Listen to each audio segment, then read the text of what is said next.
नमस्कार दोस्तों, स्वागत है आपका आज की न्यूज में।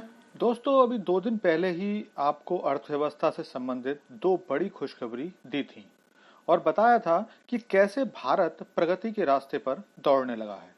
और आज भी एक ऐसी ही शानदार खबर लेकर फिर आपके पास आया हूं। तो क्या है ये खबर, और ये बताने से पहले आपसे अनुरोध है कि चैनल को सब्सक्राइब कर लीजिए, क्योंकि यहाँ आपको डिफेंस, इकोनॉमी और फॉरेन पॉलिसी से संबंधित वीडियो रोज मिलती हैं। दोस्तों आज ऑडियो क्वालिटी में थोड़ी सी डिस्टरबेंस है, जिसकी वजह से बैकग्राउंड में खड़खड़ाहट की आवाज़ आ रही है। आपसे माफ़ी चाहता हूँ। उम्मीद है कुछ आप थोड़ा सा कोऑपरेट करेंगे। तो दोस्तों वीडियो शुरू करते हैं। दोस्तों आप जानते ही हो कि भारतीय लोगों की सोच हमेशा से यही रही है कि जितनी चादर है पैर उतने ही पसारने हैं। मतलब आमतौर पर लोग बाजार से खरीदारी तभी करना पसंद करते हैं जब उनकी जेब में पैसा हो, और अगर उनके पास पैसा नहीं है तो जरूरत का सामान भी खरीदना पसंद नहीं करते और पैसे का इंतजार करते हैं। तो हम कह सकते हैं कि भारत की अर्थव्यवस्था अब तक डेबिट कार्ड यूजिंग इकोनॉमी थी, न कि क्रेडिट कार्ड यूजिंग। लेकिन अब आरबीआई द्वारा जारी आंकड़ों ने पिछले सारे रिकॉर्ड तोड़ते हुए भारत की क्रेडिट कार्ड यूज को नए शिखर पर पहुंचा दिया है। आरबीआई द्वारा जारी आंकड़ों के अनुसार भारत के लोगों ने अप्रैल में रिकॉर्ड लगभग 25 करोड़ क्रेडिट कार्ड के ट्रांजैक्शन किए, और इस तरह उन्होंने डेबिट कार्ड से होने वाले अप्रैल के ट्रांजैक्शन आंकड़ों को पीछे छोड़ दिया। आपको बता दूं कि अप्रैल महीने में डेबिट कार्ड से की गई खरीदारी 22 करोड़ के आसपास थी। अगर रुपी वाइज बात करूं तो जहां क्रेडिट कार्ड के माध्यम से भारतीय जनता ने केवल अप्रैल में 1.3 लाख करोड़ की खरीदारी की, वहीं डेबिट कार्ड से इसी दौरान केवल 53,000 करोड़ की खरीदारी की गई। इन खरीदारियों में ई कॉमर्स साइट्स और फिजिकल आउटलेट्स पर की गई दोनों तरह की खरीदारी शामिल है। तो इस तरह जहां डेबिट कार्ड का यूज लगभग 31% कम हुआ, वहीं क्रेडिट कार्ड का इस्तेमाल पहले से 20% ज्यादा हुआ।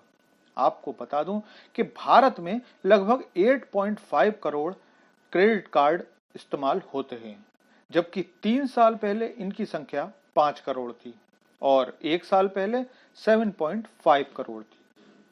हालांकि डेबिट कार्ड से ट्रांजैक्शन का एक बड़ा हिस्सा यूपीआई ट्रांजैक्शन के हिस्से भी चला गया है, और इसीलिए यूपीआई ट्रांजैक्शन अब एक लंबी छलांग लगा चुके हैं, जिसकी जानकारी के लिए आप मेरी 2 दिन पहले की वीडियो देख सकते हैं, जिसकी लिंक मैं डिस्क्रिप्शन में दे दूंगा। दरअसल सरकार को डेबिट कार्ड की बजाय क्रेडिट कार्ड से की गई परचेजिंग से ज्यादा फायदा होता है। इसे आप खुद भी महसूस करोगे। कैसे, वो मैं बताता हूँ। सबसे पहले आप अगर गौर करोगे तो क्रेडिट कार्ड से होने वाली खरीदारी आमतौर पर मूल्यवान चीजों की होती है, और ऐसे में बिक्री करने वाली कंपनी का तो फायदा होता ही है, क्योंकि मोटे अमाउंट की खरीदारी आप अपने डेबिट कार्ड से करना पसंद नहीं करते, क्योंकि डेबिट कार्ड से की हुई खरीदारी तुरंत अकाउंट से कटती हुई दिखती है, और क्रेडिट कार्ड की खरीदारी का ऐसा लगता है जैसे बाद में देने हैं, दे देंगे। हालांकि देते वो भी आप ही हो। उसके साथ ही जब महंगी चीजें खरीदी जाती हैं तो सरकार को मोटा जीएसटी या टैक्स मिलता है, जो क्रेडिट कार्ड से की गई खरीदारी के मामले में भी हालांकि होता है।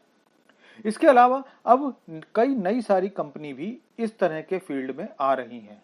ऑनलाइन परचेसिंग के मामले में दी गई 10% की डिस्काउंट भले सेलर का मुनाफा 10% कम करती हो, लेकिन माल तुरंत बेच देती है।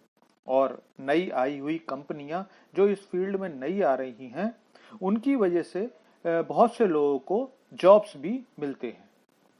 कुल मिलाकर क्रेडिट कार्ड की परचेजिंग जहां खरीदार का सपना पूरा करती है, वहीं बेचने वाले के माल को समय रहते खत्म कर देती है, और मुनाफा उसके जेब में समय से पहुंचता है।